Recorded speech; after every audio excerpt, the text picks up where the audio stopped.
We'll just wait for 1 more minute. People are still joining.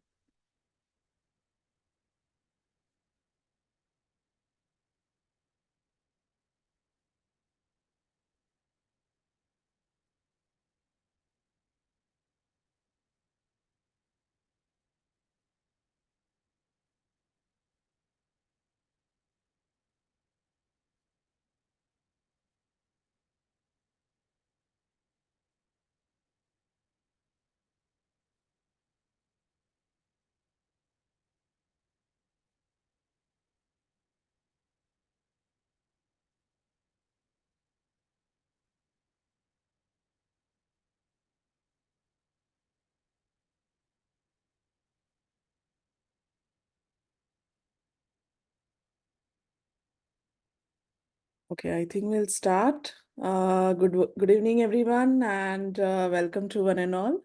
As you all know, OCI has 4 special interest groups in binocular vision, low vision, clinical optometry, and dispensing optics.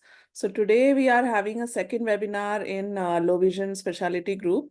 So today we have Miss Aksha Shetty with us, and she'll be talking on smart assistive device in low vision. Welcome, Aksha. Aksha has completed her bachelor and master's in optometry in Lotus College of Optometry, and she is currently pursuing her PhD studies at BITS Pilani, Goa in biological sciences. With over 14 publications in both national and international journals, her research focus primarily revolves around myopia and visual psychophysics. Beginning her career as a junior faculty member at Lotus College of Optometry, she later transitioned to the role of lecturer of optometry at Goa Medical College, and she also worked as a core team member and clinical operations head in developing and building Kids Eye project. Welcome, Aksha. Over to you. Yeah. Welcome. Thank you. Welcome, everyone. Thank you so much for the lovely introduction. So let me just share my presentation. I hope I'm audible to everyone. Yes, Aksha. Yeah. Okay, great.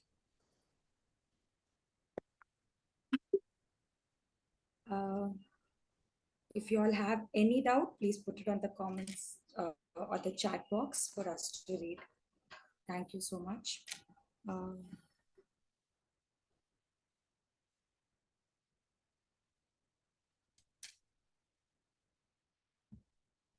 Okay.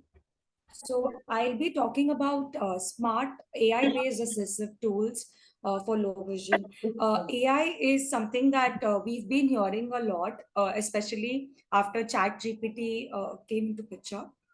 The past 2-3 years is all about AI, and obviously AI has made and extended its route in all different fields, and it has not left healthcare as well. So healthcare is one of those fields wherein usage of AI is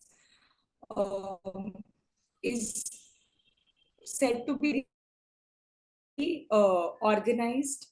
So to begin with my topic, I'll just touch base a few definitions, a few things before going into more depth on AI. I obviously won't be going much more in detail about all these things, hopefully assuming that all of you all understand. If there's any part that you don't understand, please do let me know. Low vision, what is low vision? As in definition, low vision refers to significant visual impairment that cannot be fully corrected by glasses, contact lenses, medications, or surgery. Individuals with low vision experience difficulty with everyday tasks that includes reading, driving, recognizing contrast loss. There can be sometimes color vision deficiency. This can result due to various eye conditions. Sometimes it is stationary, as in that there won't be any progression in the diseases happening. Sometimes the disease can be progressive. This includes diseases such as macular degeneration, glaucoma, diabetic retinopathy, and retinitis pigmentosa. So low vision falls in the gray area. There is blindness, then there is visually sighted people, and low vision falls in between. This is gray area because they can see certain elements, and these elements differ from patient to patient. So when we are talking in terms of management of low vision, we all understand that it is personal, and it is holistic for everyone. You can't say one management would fill everyone. There are certain management criterias that are there for every diseases, obviously, but it's not necessary that those will help everyone in the same manner. So to go on with these, first I'll talk about what is the need of AI-based assistive tools, the innovations in assistive technologies currently present. Majority, I will be talking about smart vision glass, which is an innovation in AI, impact and future in AI assistive tools, and uh, obviously we'll be talking about financial constraints and lack of awareness regarding these kind of tools. So to start off with the need of AI-based assistive tools.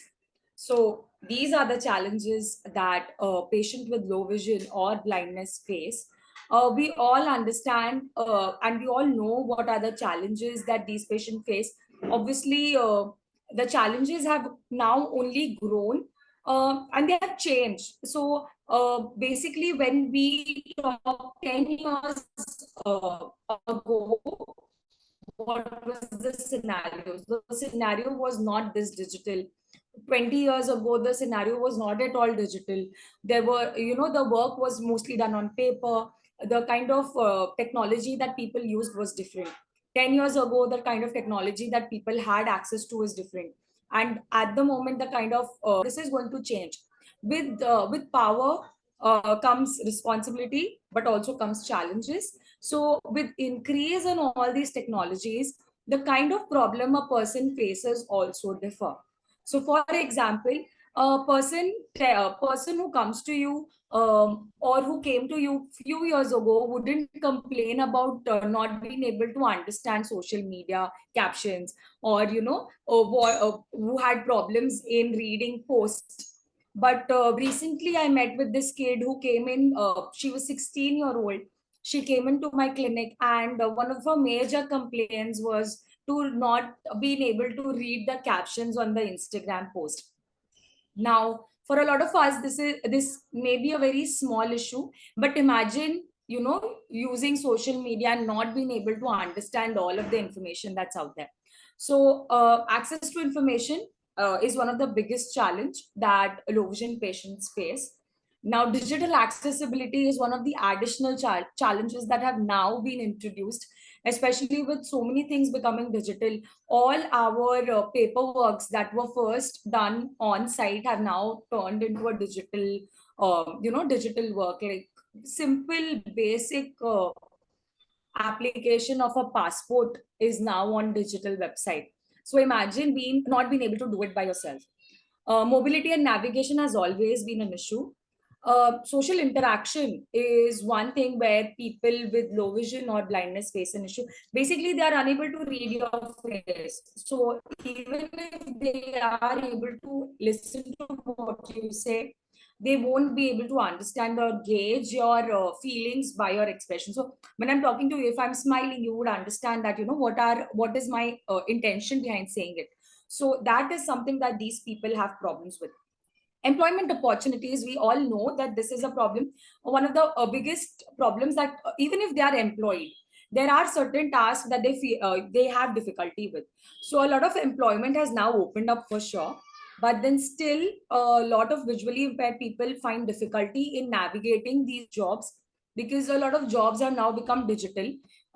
before they were on paper. Now, because they've become digital, even though we say that computer, there are a lot of talkback options, there are a lot of magnification options, it still kind of limits them to a certain extent. And inaccessible work environment, again, be one of the major reasons for challenges. Healthcare access, medical labels, inability to read medical labels, and to unable to be filling out forms, and reading and understanding medical information. Again, education can also be one of the reasons why they are facing all these problems. A lot of low vision and blind people are not getting that educated, because there are lack of, obviously now it's all changed. We have a lot of inclusive schools coming into picture. We have a lot of different yojanas that help these kids get into school coming into picture. But again, accessibility to these things differ. uh, we sitting in tier 1, tier 2 cities don't really know the ground level problems that these kids might face.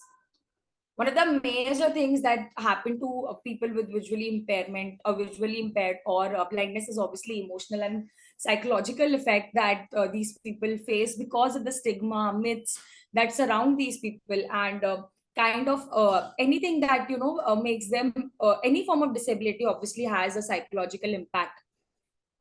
So, and assistive technologies, we all have had low vision in our curriculum for bachelors, for our diplomas, and we have all been introduced to assistive technologies.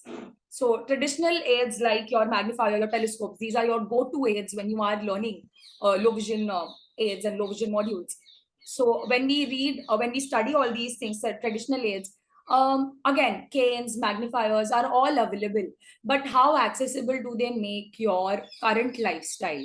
So how accessible are all these with your digital modules is something that we have to think about. Existing digital aids lack the advanced capabilities. So even now we do have portable magnifier, we do have magnification on our screen, but what are the scope of the support that they provide visually impaired? And again, cost and accessibility of all these things. Now, when I said about digital era, what are the problems that these patients face in the digital era? Incompatibility with screen readers. There are a lot of screen readers, no doubt, but the screen readers are essential tools for individuals with visually impaired as they convert digital text into speech. But they are all not all websites and applications are compatible to these screen readers. Nowadays, a lot of our websites, to make them visually appealing, to make them user friendly, they kind of make it so complicated that it becomes difficult for a screen reader to read it out to the person with visual impairment or blindness. Complex user interfaces, as I said, there are a lot of ads that come in, there are a lot of small components on the screen that makes it very difficult for these kind of screen readers to read out what is happening on the screen. Simplifying interfaces won't make it that appealing to sighted individuals, and so people who are making those websites or who are making apps kind of complicated by bringing a lot of images, a lot of buttons, colors, and advertisements, which make it very difficult for the screen readers to read it out. Visual content, much of the content that is shared online, especially now, is uh, in the form of images, is in the form of videos. And there is no, so that day I was scrolling through Instagram, and I recently found out that there was a caption button wherein I can caption what is happening in the image so that a visually impaired person can read it now or listen to what is there in the picture. And I did not know that it existed. A lot of people don't use that option, and so it might be so difficult for them to even consume a normal social media post. So without alternative text description or accessible multimedia formats, it becomes difficult. So it's very easy. I mean, all these things are pretty easily can be easily changed. Like I said, our Instagram post can have a caption to it describing the image or describing the reel, which can later be read out to a person who has visually impaired, if he or she keeps that system on. But a lot of people who are sighted do not know this option, and so we don't caption our images that way, which makes it difficult for that segment of people to consume our content. Ebook and document accessibility. While digital books and documents offer potential benefits, it again is inaccessible in manners such as it can't be, text to speech functionality. Many books and documents are not formatted in accessible format. Even if we do say a lot of system is available for them, a lot of this system do lack in certain manner, which makes it very difficult for them to consume it. Technological advancements such as virtual reality, augmented reality do offer a lot of exciting opportunities. We are now seeing a big boom in virtual reality. But again, it remains a challenge for people with visual impairment. And social media accessibility, like I said. Now, addressing societal barriers. Along with these, what are the societal barriers? Obviously, one is stigma and misconception. Um, a lot of people, when we used to do a low vision management, did hesitate while using a telescope, while using magnifiers. ये क्या दे रहे हो, ये कैसे लगाएंगे? And these are some questions that they usually have. And again, if we have something that can be made in a very small compact, and they usually ask, इसको चश्मे में बिठा सकते हो क्या? So obviously something that's assistive this way can help them more. Now, what are the innovations in assistive technologies? I'll be just going through briefly through innovations that are available. One is object recognition, text to speech capabilities, and personalized assistance. So AI powered tools can accurately identify. So what AI does is it captures the image and it reads out whatever is there in the image. So if I am giving them this image that's in front of me, it will read out whatever is written on the slide, and it helps user to navigate through the surroundings. Text to speech capabilities, I'll be explaining more in the next slide. But what it does is it converts printed text into audible speech. And now we have technologies which can also convert handwritten text to audio speeches. Personalized assistance, it can adapt to individual user needs, providing tailored support for various visual impairment and preferences. So now, as I said, text to speech, optical character recognition, OCR, is one of the technologies that is now used. Basically, what this does is it converts any form of images that is typed, handwritten, printed text, machine coded text, or any form of scanned document, photo of the document, a scene photo. Anything of this sort can be converted into an electronic or a mechanical mechanical energy being sound. So anything that's written or it's coded can be captured and can be recognized by these tools and converted. So OCR helps in kind of, helps out in reading handwritten text as well.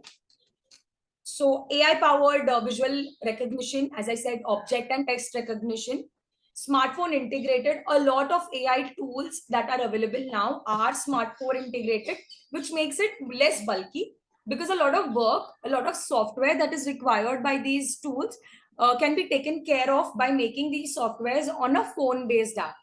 So if you have a device that goes on your face, like the device that I'm going to show you, now, if the software was also placed on the hardware system, it would have made the device very bulky. So now, kind of, making this integrated with your smartphone helps in reducing the bulk of this instrument, kind of, dividing them hardware, software. Software is in your phone, hardware is what you're going to buy. Applications and benefits, from identifying products in store to reading restaurant menus. Very small things, but something that can be helped with.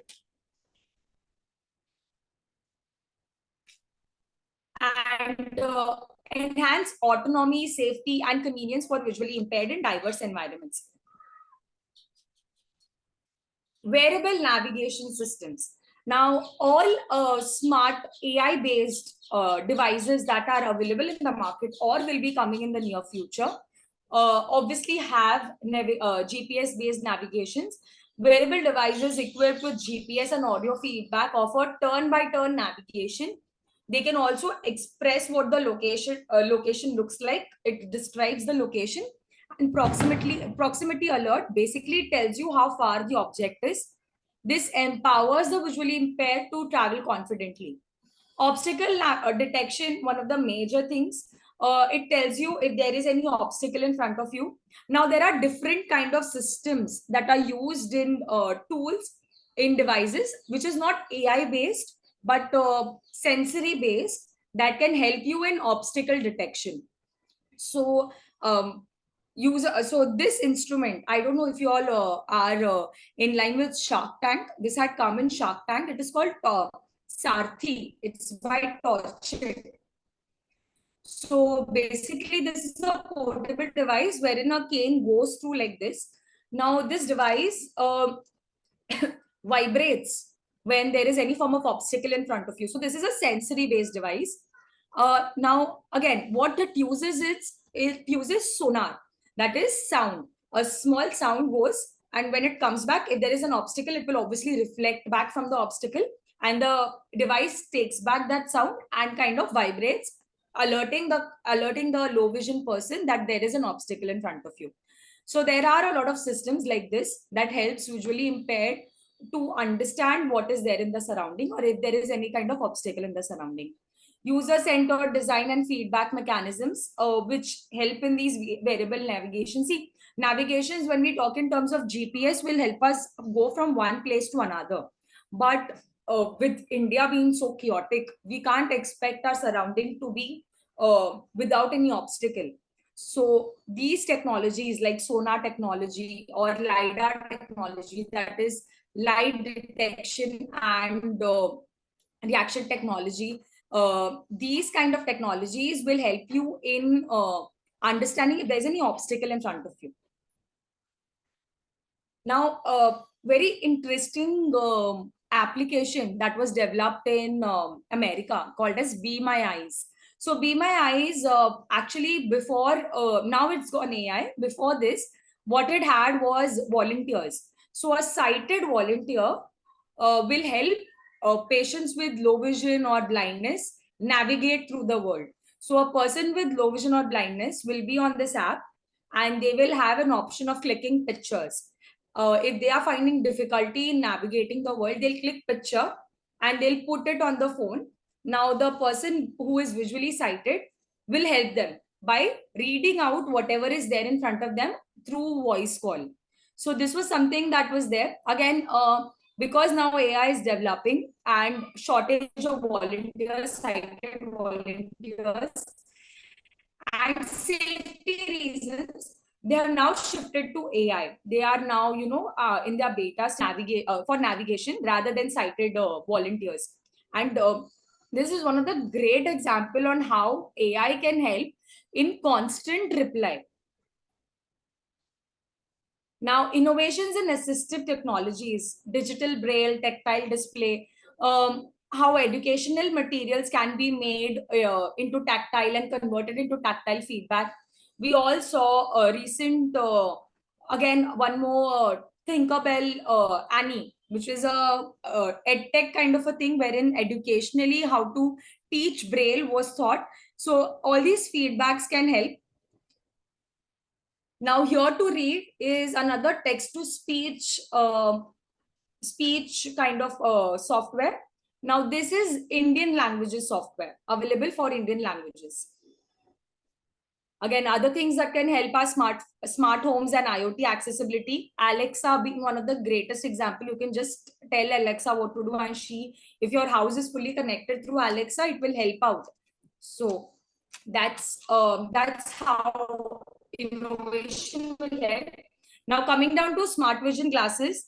Smart vision glasses, if you know Orcam, you will understand it better. Orcam is developed by an innovator in Israel. Smart vision glasses is similar. It looks something like this. I hope you can see. If someone on chat can tell me if they can see what I'm showing. So this is the device. So this is the device. This part is the device. This is just a spec so that, the device can be worn properly. So this is the device. So if you see this device, this is a smart vision glass. Now it comes with a cable. Now this cable has to be attached to your phone. Your phone has an application, which is again named as smart vision glass. And that application is the software of the device. So this is the hardware, that's the software. So it recognizes a lot of things. I'll just show you in this image. So if you see here, this is the device. Now here there are buttons similar shown here. There are 5 buttons here. LiDAR is light detection and ranging system. As I said, these are systems that are used to measure distances. Basically, light is passed on through the flash, and then when it reflects back, the image is captured and understanding how much distance is there. This is used for navigation. Camera is clicking pictures.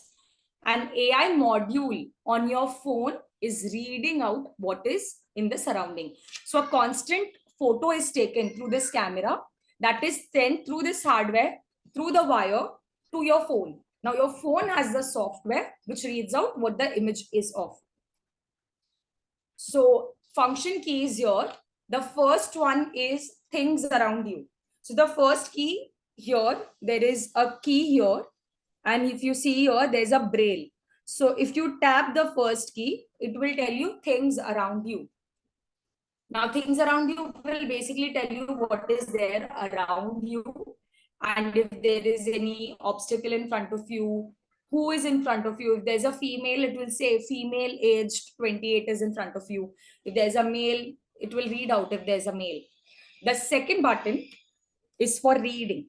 Now this uses OCR technology, and OCR will read out whatever is written. Now it can read out handwritten notes as well as it can read out anything on the screen. And it will read out continuously. Now, one point, it obviously can't read in segments. So usually our research papers are in segment. So basically the page is divided into columns, right? It can't read that out because it reads in the horizontal manner. Just to tell you, because a patient of mine recently had this complaint. It will read in this fashion. Second one, the second key, the reading key, if you double tap that key, it will tell you about currency. It will help you in currency recognition. All the Indian currency can be recognized. The third key is for walking mode. Basically, if you wear this and if you walk on the road, it will tell you what is there in front of you. And if there's any obstacle, so it will read out obstacle in front of you, obstacle 2 feet away, obstacle 3 feet away. Then the fourth one is and the third key, if you double tap, it will help in voice assistant. Walking mode, if you double tap, it will tell you in voice assistant. Now voice assistant will do everything for you. So you don't have to tap anything. You just double tap here and read out what you want. It will tell you everything. Now the fourth one is for face identification. Basically, it helps storing faces. Up to 100 faces can be stored in this device. And in that, double tap will also help in audio mode. Basically, it will read all instructions out for you. Now, standby mode is the fifth one. To come out of all these systems, you need to stand by. And then if you press this button for more than 3 seconds, a WhatsApp message will be sent to your emergency contact. Basically, this will work as an SOS. So if there's any form of emergency, this button will help you for that. So the fifth one is for SOS.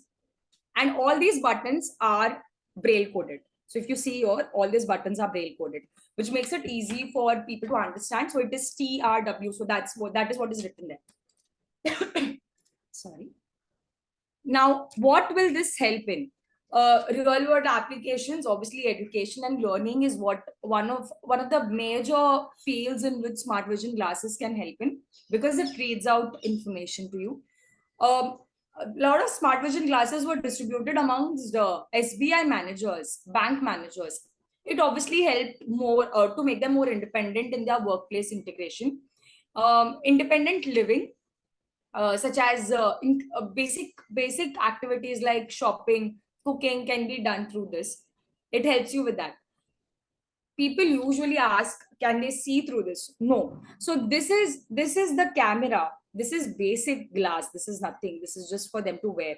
Now this is the glass, this is the camera that will capture images and constantly tell them in their ears what is there. So it is image to audio. It's not image to image. Basically, it captures the image in front, magnifies it, and brings it closer to your eyes. That's different. This is different. This will capture images and turn it into audio. So this is more helpful for people with severe impairment, because with severe impairment, they have no information coming in. They are completely blind or severely impaired. For them, this will be more help, because this will constantly be giving them some form of audio input. Now, impact of future-based AI-based assistive tools. Where are we currently with assistive tools, and what is there? What is there that can be done more in form of assistive tools? What is this? Obviously, these assistive tools help navigate and access information in daily activities, which increases independence amongst people with low vision and visually impaired. There are advancement.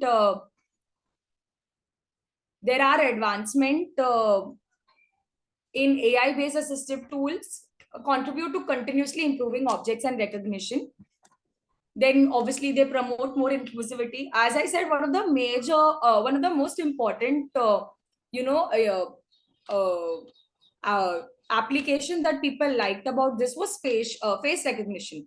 They could tell who is sitting in front of them without, being able to ask them who are you and everything. They could tell, because if they are someone who's close to you, you can store their face. 100 faces can be stored, and you can immediately know who's coming in front of you.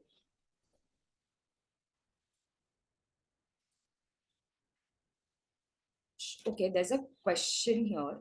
I'm sorry. Could the smart glasses be useful? Okay. I'll just answer these questions and then we'll go ahead. Aksha, we can take them at the end, no problem. Oh, Yeah, okay, great. continue. Yeah. Okay. Okay, thank you. Again, what these tools, so now to sum it up in general, I'll come back to impact on daily life later. Now to sum it up in general, what is happening and where are we standing? So we have different technologies that are in place. You have OCR in place, you have LiDAR technology, sonar technology in place. Sonar and LiDAR can help you in navigation. OCR can help you in recognition about different characters. Basically, it's optical character recognition. So it will help you recognize different characters. You have all this system in place. Now, as optometrists, what we have to understand is how to align all these available systems and how we can integrate AI with it. Now, what AI will do in these things is, if optical recognition is happening, if there's any navigation that's coming, it will help us convert this information into something that's more upgraded. So if there is, for example, if there's a handwritten note, what AI can do is AI can capture that question, capture that written note and summarize it. Or if there's a question on that captured note, it can capture that written note and answer the question. So now these systems can be integrated together and obviously help people more. One of the most favorite applications, Be My Eyes, um, is something that I really would want to see develop with AI, because it was so helpful. I mean, I had seen a lot of interviews of people who had, who had gone through that application. And obviously, the first thing that came to my mind was how it is safe, because volunteer constantly knows where you are. But now if AI is integrated in that application, it will help them a lot.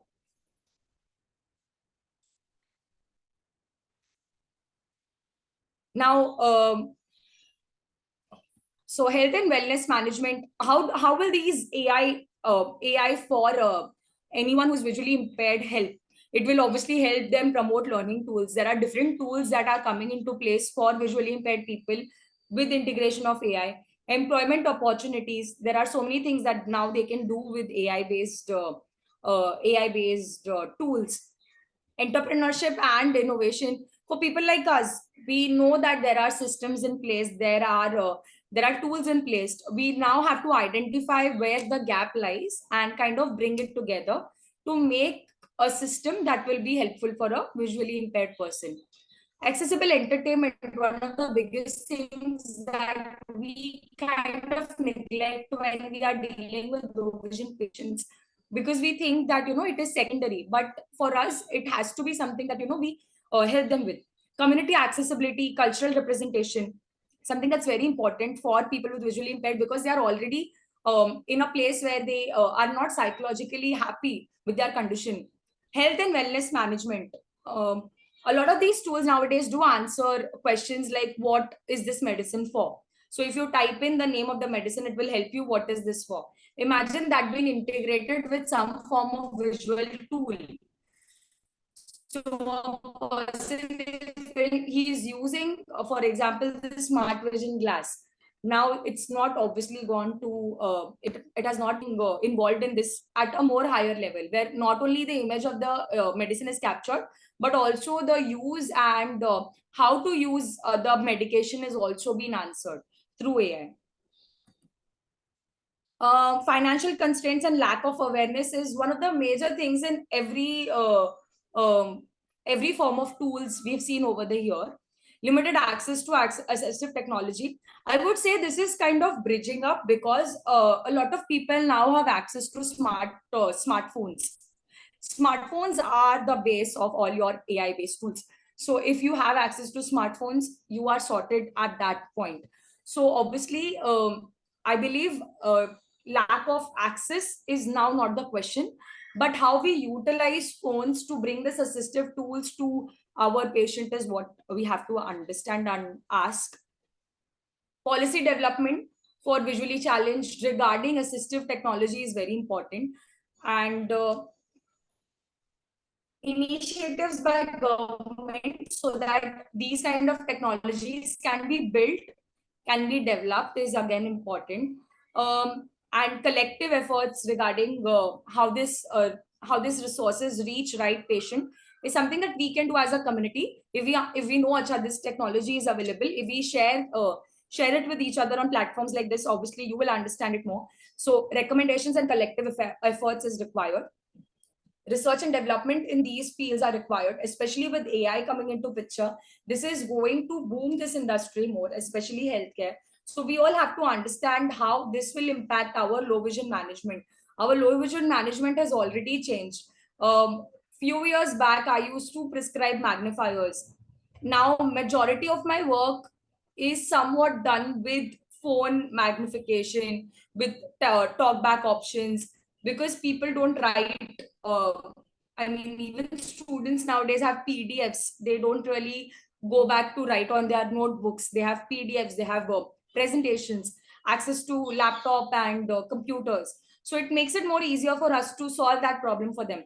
So research and development in field of AI, and moving away from our traditional approach, not completely leaving them, but moving forward with AI and technology is what we need at this moment. And user-centered design is what is really important.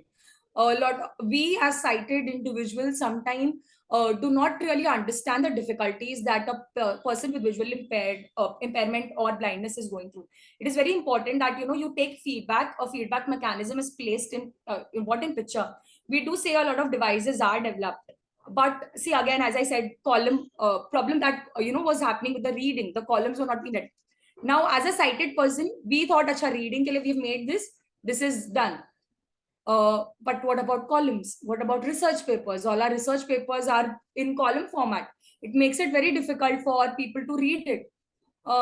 And this I only came to know after a person came back to me with this problem. So a human-centric design principle and feedback mechanism is very important when we are dealing with these form of devices. Thank you. I think I can go ahead with questions. Yes. Thank you so much, Aksha, for your wonderful talk. I guess you're the supplier for these smart vision glasses. So, yeah, Yes, yeah.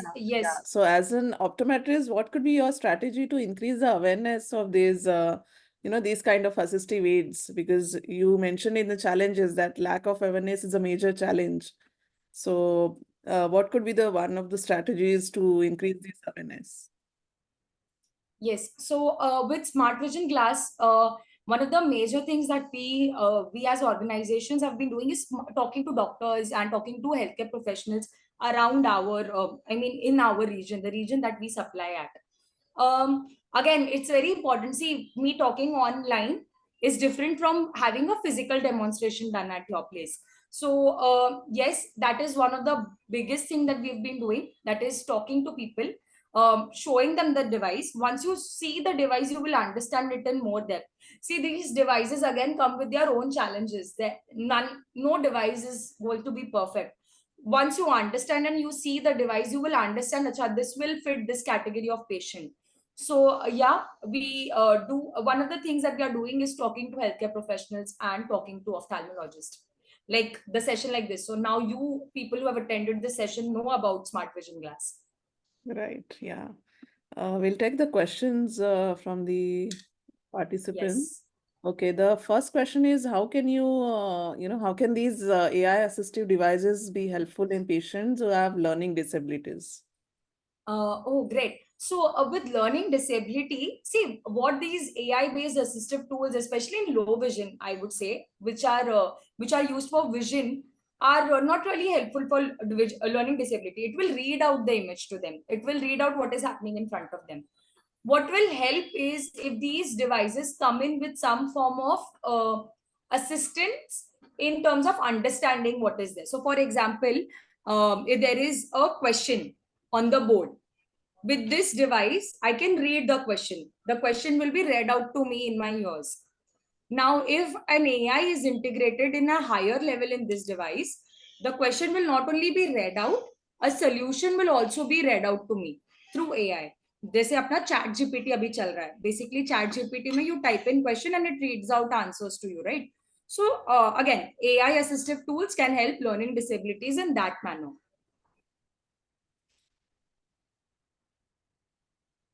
I hope I've answered your question. Yes, yes, yeah. Yeah. We will take the next question. Can the smart glass be Yes. used in patients who have facial deformities where they cannot use regular frames? No, actually, these smart glasses. So if you see here, there's a 72-degree. So the camera is placed such that it captures 72 degree of your visual Yeah, field. can you just stop your screen sharing so that we can see a larger picture of you? Yeah. Yeah, I'll do that. Yeah. Yeah. Okay. Can That's you better. see me Yes. now? Okay, Yes, yes. great. So now if you see this, this is the frame and this is where the instrument is. So the glass is needed so that the instrument stays on your face. Now this instrument is placed such a way that it captures 72 degree in front of you. So this is a problem with patients with facial deformities.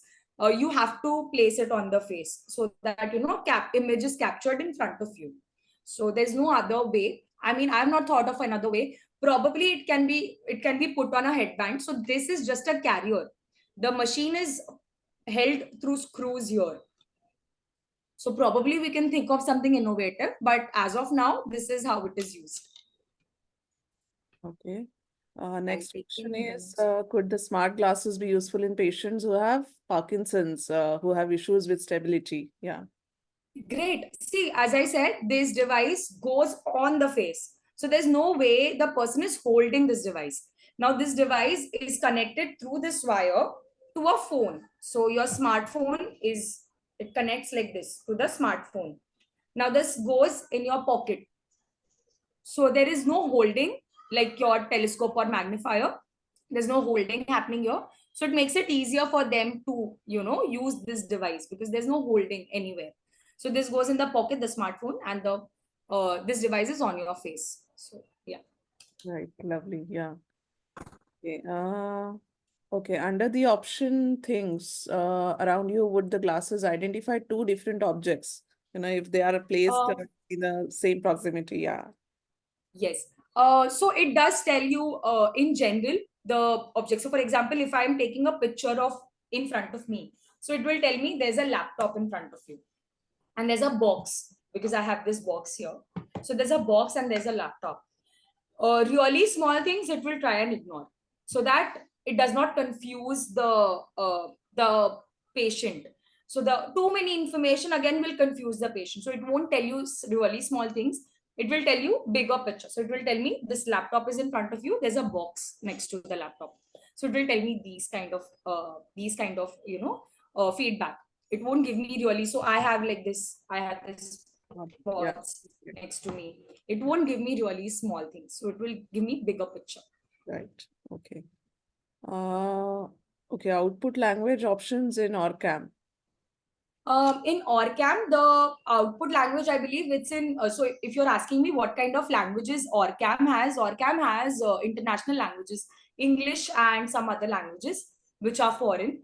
But in Smart Vision classes, Indian languages are included, like Hindi, Tamil, Telugu, Gujarati, Marathi.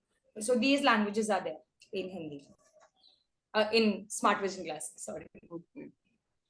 Okay, this is a general question, but interesting one. Yeah, how to start practicing in low vision, and what are the income opportunities available with low vision management? Yeah.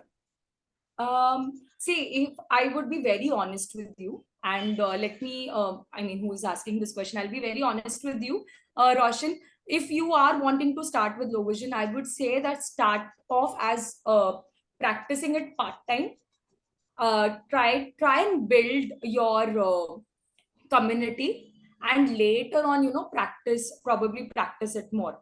Why I'm saying part time is because again, low vision is something that needs awareness, that again needs a lot of patience, it needs a lot of chair time, it will need you to collaborate with ophthalmologists around you.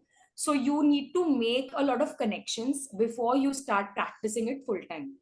With income opportunity, see, making money depends upon how good are you in your skills. If you are really good, you will make money with anything.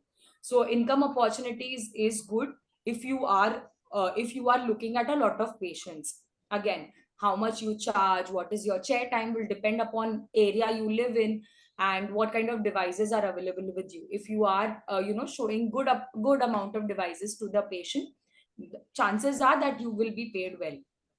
But again, start off slow, build community, talk to ophthalmologists around you, see if they are looking for someone to provide low vision service at their place. Go there locum based, see one, two patients, understand what is their requirement. And again, with low vision, it is very easy to make a small kit. You can have your own small kit. A lot of distributors available in India do provide small kits that you can have with you. Start off small, give patients from your kit and then refill that kit. So you don't have to have a stock of instruments, you can have a small refillable kit with you. A friend of mine makes a lot of money from low vision practice, I can tell you that. So it does make a lot of income, but start slow and then you can increase, see if you're really enjoying what you're doing, and then you can go ahead. Yeah, great, great. Thank you, Aksha, for the wonderful insights. Uh, there's one more question. Can you also tell us about the availability of the OrCam? Yeah. And people on Facebook, they are asking about the cost also. Yeah. Yes. So Orcam, I don't really know if Orcam is available in India. Frankly speaking, I did try to search for y'all, and Orcam, there was showing an availability on eBay and Amazon, but I don't really know what the sources are like. Um, but Smart Vision glass, for that matter, it costs around 50,000 plus GST to patient. So to patient, this is the cost. For your cost, you can contact us. I will be able to answer that in more details when you reach out to me. And but this is the cost of the device. Again, the cost makes it so it's a one-time cost. It makes it very reasonable for that matter compared to Orcam, which is very expensive. I believe it is somewhere around 2-3 lakhs. So yeah, compared to that, this device is very compared very reasonable. So yes, this is the costing. Oh, okay, great, great. Uh, okay. Okay, Aksha, I think that's it. There are a few comments. Thank you so much. Great session. And I really want to help people with low vision, and for that Oh, also let's great. collaborate with NGOs. Yeah, so that's a great thing. Those who wants to get in touch with Aksha, they can mail us at info@optometrycouncilofindia.org, or Aksha, you can put your contact number if you're I comfortable can do in the that. chat So box. Yeah. yeah, what I can do is I can share with you all the contact detail of my colleague who looks after this department. All right. So Yeah. I'll put that on the comment box. What you can do is you can get in touch with them to understand the pricing more in detail. So this is the number. So should I put it on the chat box? Yeah.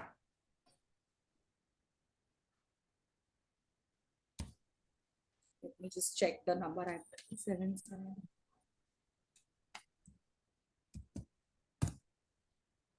So this is my colleague. This is my office number. You can call here. You can get in touch. You can understand from them what is the pricing like, and if you want a demo, they'll help you. They'll help you more. And if you want to connect with me, you can probably mail me. My mail ID can be given by OCI. They can help you Yes. with that. Yes. Yeah. Okay. Yeah. Thank you so much, Aksha, for giving us your valuable time and Thank you. sharing Thank your you so expertise much. with us. I know you're on holidays and at your native place, but still you agreed to do this just for us, and that too in short notice. So thank you so much, Aksha. Yeah. Thank you. Thank you so much. It's wonderful to be connected like this. It is such a great session. Thank you, everyone. Thank you for such great questions. Yeah. Thank you. Thank you all. Thank you.